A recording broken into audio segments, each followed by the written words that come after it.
Hello students and welcome back. So in this particular video we are going to understand the concept of consumer's equilibrium in case of single commodity. Okay.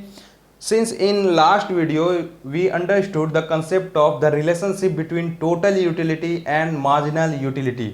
हमने ये सीख लिया था कि relationship कैसे हम establish करते हैं टोटल यूटिलिटी में और मार्जिनल यूटिलिटी में. ये वीडियो देखने से पहले, इस पर्टिकुलर वीडियो देखने से पहले मेरी ये रिकमेंडेशन है, I would strongly recommend you कि आप प्रीवियस वीडियो जरूर देखें जो कि इसी सीरीज़ का है. ये पार्ट 4 है और इसी पिछले वाला वीडियो आप जरूर देखें consumers equilibrium in case of single commodity को समझने के लिए, है ना.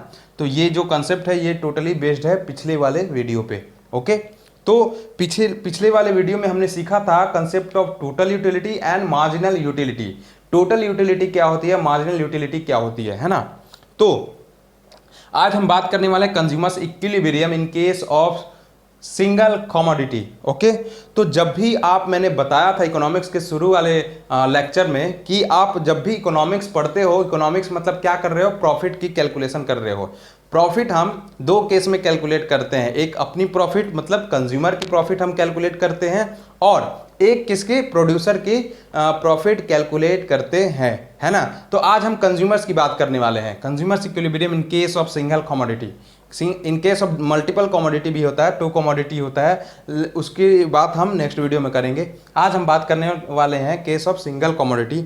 तो अगर मैं बात करूं कंज्यूमर्स इक्विलिब्रियम की, है ना, तो मतलब कंज्यूमर की प्रॉफिट की बात करने वाला हूं मैं. सिमिलरली नेक्स्ट हम पढ़ेंगे जैसे प्रोड्यूसर्स इक्विलिब्रियम, तो हम किसकी प्रॉफिट की बात करेंगे, वहां प्रोड्यूसर की प्रॉफिट की बात करेंगे. ठीक है. तो हम स्टेप बाय स्टेप चीजों को सीखेंगे. ओके. तो आज हम बात करने वाले consumers equilibrium in case of single commodity. अब आप बात समझना कि what is equilibrium. What is equilibrium. Equilibrium क्या होता है. तो इक्विलिब्रियम वो पॉइंट होता है जहां consumers get maximum satisfaction, maximum level of satisfaction. Okay. मैंने बोला, आई रिपीट, कि equilibrium is that particular point where consumer gets maximum level of satisfaction. Okay. जैसे सपोज करो कि आप बाजार जाते हो, है ना, बाजार जाते हो और बाजार से कुछ खरीदते हो, है ना, कुछ खरीदते हो या कुछ खरीदने की कोशिश करते हो. तो सबसे पहले सपोज करो आपको शर्ट लेनी है ना, शर्ट लेनी है. शर्ट की आप पहले क्या पूछते हो, रेट पूछते हो दुकानदार से. उसने बोला कि साहब ये रेट है 500 की आपको शर्ट है. तो द मोमेंट दुकानदार वाला जब आपको बताता है कि ये पर्टिकुलर शर्ट 500 रुपए की है, आप अपने आप से बात करने लग जाते हो. क्या बात करते हो, वो आपको समझ रहे हो कि मुझे ये शर्ट लेना चाहिए कि नहीं लेना चाहिए, मेरे लिए ये शर्ट वर्थ है कि नहीं वर्थ है ना. तो कहने का मतलब क्या है कि आप उस शर्ट की, उस पर्टिकुलर यूनिट की सोच में पड़ जाते हो कि मुझे ये शर्ट लेनी चाहिए, नहीं लेनी चाहिए, मेरे लिए वर्थ भी है कि नहीं है ना. तो टेक्निकल टर्म्स में अगर बात करूं मैं, तो आप सोचोगे कि अगर marginal utility is greater than या greater than equal to price है तो आप क्या करोगे, ये शर्ट खरीद लोगे. मैंने बोला marginal utility is greater than and equal to price है तो आप खरीद लोगे इस शर्ट को. सिमिलरली अगर marginal utility is less than price है, इस शर्ट को आप नहीं खरीदोगे. ठीक है. तो क्या होता है कि आप बेसिकली गुड्स की वर्थ चेक करते हो कि ये मैं जितना पैसा दे रहा हूं वो इसके लायक है कि नहीं. अगर लायक है या उसको उससे ज़्यादा है तो आप तो चीज़ खरीद लोगे वो, लेकिन अगर कम है तो वो चीज़ आप नहीं खरीदोगे, है ना. अब क्या होता है, देखो मार्जिनल यूटिलिटी पढ़ रहे होते हैं हम. मार्जिनल यूटिलिटी का हमने एक बहुत ही कंसेप्ट, प्यारा कंसेप्ट बताया था कि per unit is called marginal utility. Per unit utility is called marginal utility. So मैं पर यूनिट से कहने का क्या मतलब है, आप एक एक यूनिट पे आप मार्जिनल यूटिलिटी को चेक करते हो या मार्जिनल चेक करते हो, है ना. कैसे, देखो, अब सपोज करो कि आप जा रहे हो मैंगो कंज्यूम करने. आप मार्केट में गए, बोले कि मुझे मैंगो कंज्यूम करना है ना. तो जैसे मैंगो गए मार्केट में आप कंज्यूम करने, तो आप सपोज करो कि 1 यूनिट ऑफ मैंगो खरीदे. 1 यूनिट ऑफ मैंगो कंज्यूम किए, जब आप 1 यूनिट जब खरीदे मैंगो, उसके लिए आपने प्राइस पे किया 60 रुपीज़. एक यूनिट के लिए आपने प्राइस पे किया 60 रुपीज। सिंस हम कार्डिनल अप्रोच पढ़ रहे हैं, कार्डिनल अप्रोच में मैंने बोला था आप यूटिलिटी को मेजर कर सकते हो। ओके, तो हम यहाँ यूटिलिटी को, मार्जिनल यूटिलिटी को मेजर कर रहे हैं इन टर्म्स ऑफ मनी, है ना। तो आप 60 रुपीज दे के आपको सेटिस्फैक्शन जो यूटिलिटी डराइव हुई है वो सपोज करो कि 100 रुपीज की हुई है। आप 60 रुपीज दे रहे हो एक मैंगो के लिए और आप इतने अच्छे से खाए, इतने अच्छे से खाए कि आपको बोले कि वाह मजा आ गया, मतलब हाँ वर्थ है। 60 रुपए मैंने दिया जरूर लेकिन वर्थ है, 100 रुपए की यूटिलिटी आपको मिली।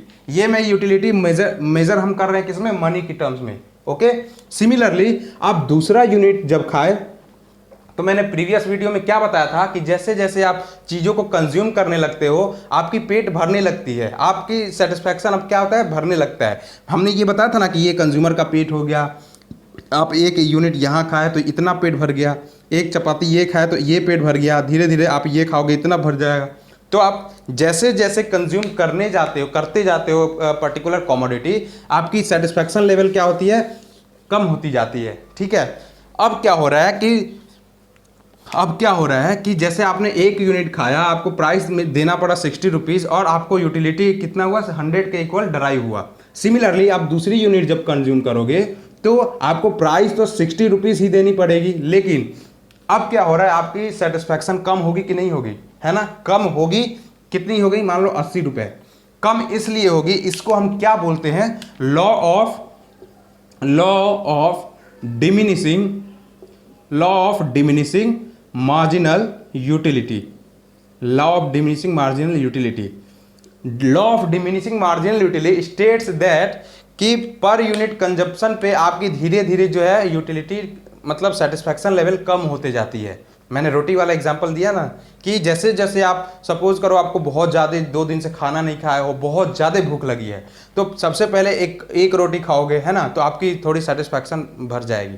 पेट वाली बात है, बेसिकली पेट वाला एग्जांपल से आप कनेक्ट कर सकते हो। तो इसको हम बोलेंगे law of diminishing marginal utility, क्योंकि जैसे जैसे आप पर्टिकुलर कमोडिटी, एक एक यूनिट ऑफ कमोडिटी कंज्यूम करते जाते हो आपकी पेट भरने लगती है, आपको उतनी यूटिलिटी नहीं मिलती। ओके, तो अब जब दूसरा यूनिट वो खाया था, कंज्यूम किया था, प्राइस तो उसने 60 दिया था लेकिन यूटिलिटी कितने के बराबर मिली, 80। अब क्या हो रहा है, वो जब तीसरा यूनिट खाएगा तो उस प्राइस तो 60 देना पड़ेगा लेकिन उसको कितना मिलेगा, 60 utility in terms of monetary. तो उसको यूटिलिटी मैंने कितना बात की, 80 रुपये सपोज करो, 60 के इक्वल मिल रहा है ना। सिमिलरली अगर वो चौथा मैंगो खाता है तो आपका प्राइस तो उतना ही देना पड़ेगा, तो लेकिन यूटिलिटी अब कम होगा, ये हो गया 40 सपोज। एंड जब वो 5th यूनिट कंज्यूम करेगा आपको प्राइस देना पड़ेगा 60 और ये कितना हो जाएगा 20, ये कितना हो जाएगा 20। तो मेरे कहने का क्या मतलब है, देखो मैंने आपको शुरू में एक टेक्निकल टर्म्स बताया था कि जब मार्जिनल यूटिलिटी ग्रेटर देन या इक्वल टू प्राइस है तो हमें शर्ट वाला एग्जांपल लिया था, हमें शर्ट खरीद लेना चाहिए। ओके, सेकंड, अगर मार्जिनल यूटिलिटी लेस देन है प्राइस से तो हमें शर्ट को नहीं खरीदना चाहिए, यही मैंने बताया था। ओके, तो अब यहाँ इन केस यहाँ हो क्या रहा है, आप देखो यहाँ क्या हो रहा है कि जैसे उसने एक यूनिट यहाँ खाया था, एक यूनिट मैंगो कंज्यूम किया था, प्राइस कितना दिया था उसने, 60 रुपये प्राइस देके उसने कितने के इक्विवेलेंट किया था, अपना सेटिस्फैक्शन किया, ऑब्टेन किया था 100 रुपये के बराबर। मतलब अरे यार 60 रुपये मैंने दिया एक मैंगो के लिए लेकिन मुझे 100 के इक्विवेलेंट कितना हुआ, यूटिलिटी डराइव्ड हुआ। ठीक है, सिमिलरली अब देखो यहाँ प्राइस है, यहाँ यूटिलिटी जो है ज़्यादा है प्राइस से, यहाँ MU जो है ग्रेटर है प्राइस से, ये फर्स्ट वाले में। सेकंड वाले में ये MU है जो ग्रेटर है प्राइस से। सेकंड वाले में तुम 60 रुपये आप दे रहे हो लेकिन आपको 80 के इक्विवेलेंट क्या आ रहा है, यूटिलिटी डराइव कर पा रहे हो। तो आप ये भी बोलोगे अरे यार ये तो मार्जिनल यूटिलिटी यहाँ भी आप ग्रेटर है प्राइस से, आप दे तो 60 रहे हो लेकिन आपको इक्विवेलेंट कितना मिल रहा है, 80 के इक्विवेलेंट मिल रहा है। ओके, सिमिलरली आप तीसरे यूनिट पे आ रहे हो जब, तो जितना दे रहे हो उतने के इक्वल सेटिस्फैक्शन मिल रही है, उतने के इक्वल सेटिस्फैक्शन मिल रही है, आपको यूटिलिटी मिल रही है। तो आप बोलोगे कोई बात नहीं, जितना दे रहा हूँ आके कंज्यूमर का ये चूंकि परसेप्शन होता है कि आप जितना दे रहे हो उतना तो हमें मिल रहा है, तो यहाँ क्या हो रहा है, MU is equal to P। Marginal utility is equal to price of the commodity. Okay, अब देखो नेक्स्ट पॉइंट मेरा स्टेज क्या हो रहा है कि आप प्राइस दे रहे हो 60 रुपए, लेकिन आपको यूटिलिटी कितनी डराइव हो रही है 40 रुपए। आप प्राइस तो दे रहे हो 60 रुपए, लेकिन यूटिलिटी आपको कितनी मिल रही है 40 रुपए। मतलब MU is less than price, MU is less than price. और पांचवा, तो जब MU ये है लेस देन प्राइस, तो ये भी लेस देन प्राइस ही होगा। ठीक है, सिंपल सी बात है।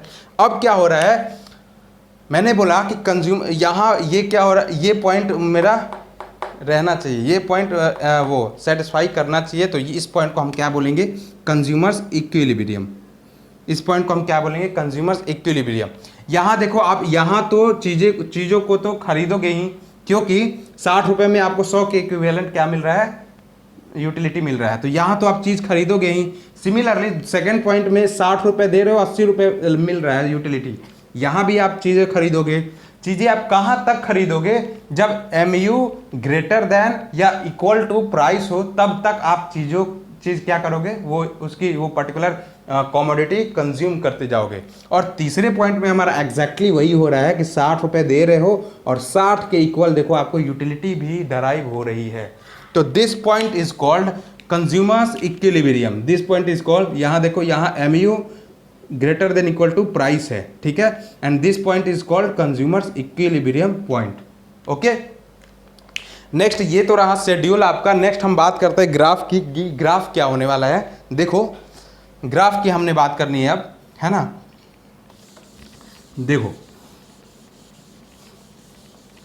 मैंने ग्राफ पहले से प्लॉट किया हुआ है, आप बस ये ग्राफ में ध्यान रखना कि जितने भी वेरिएबल्स मैंने लिखे हैं वो आपके ग्राफ के अंदर एकदम सिस्टमेटिक अरेंज होना चाहिए। नहीं तो आप वेरिएबल अगर नहीं लिखते हो तो आपको एग्जाम में मार्क्स नहीं मिलने वाला है, कितना भी आप अच्छे से डायग्राम बना लो। ओके, तो अब हो क्या रहा है कि ये तो पॉइंट रहा 0।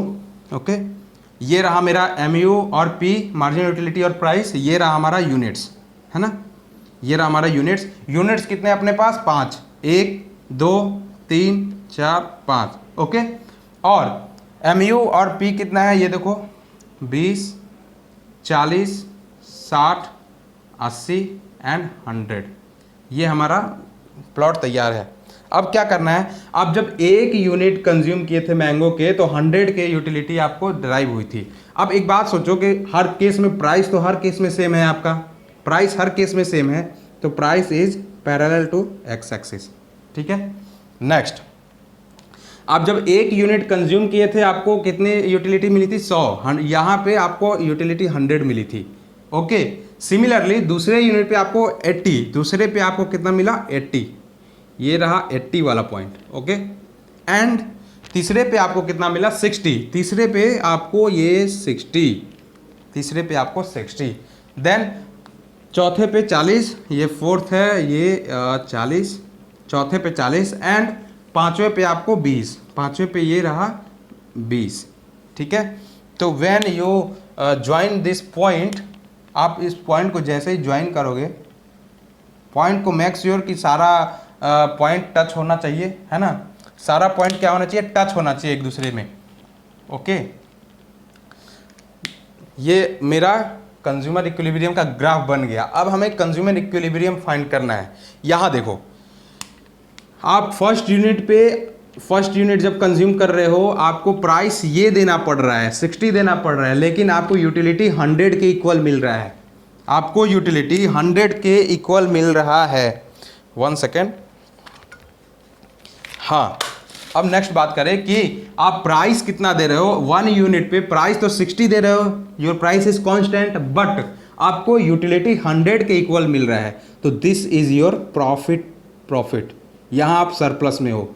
ओके, सिमिलरली सेकंड यूनिट की मैं बात करूं तो सेकंड यूनिट पे आप प्राइस तो 60 दे रहे हो, प्राइस तो कांस्टेंट ही रहेगा, लेकिन यूटिलिटी आपको कितना मिल रहा है, ये 80 के इक्वल मिल रहा है, 80, ये देखो 80 के इक्वल मिल रहा है। ओके, नेक्स्ट मैं बात करूं कि तीसरे यूनिट पे 60 दे रहे हो और 60 यूटिलिटी भी मिल रही है, ये वाला भी पॉइंट क्या होगा, मतलब ये वाला पॉइंट आपका क्या हो जाएगा, प्रॉफिट, यहाँ कंज्यूमर सरप्लस हो जाएगा।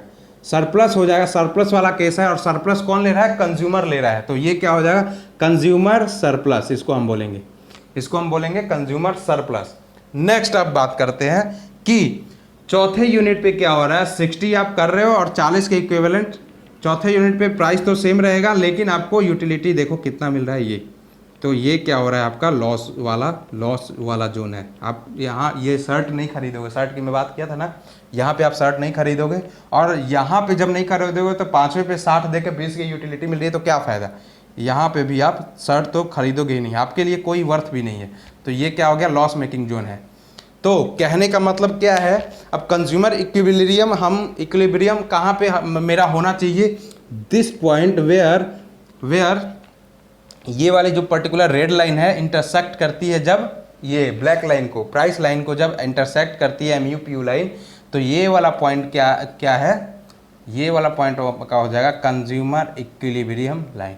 यहाँ पे आप हो जाओगे कंज्यूमर इक्विलिब्रियम वेयर आप marginal utility equal to greater than price हो रहा है ना।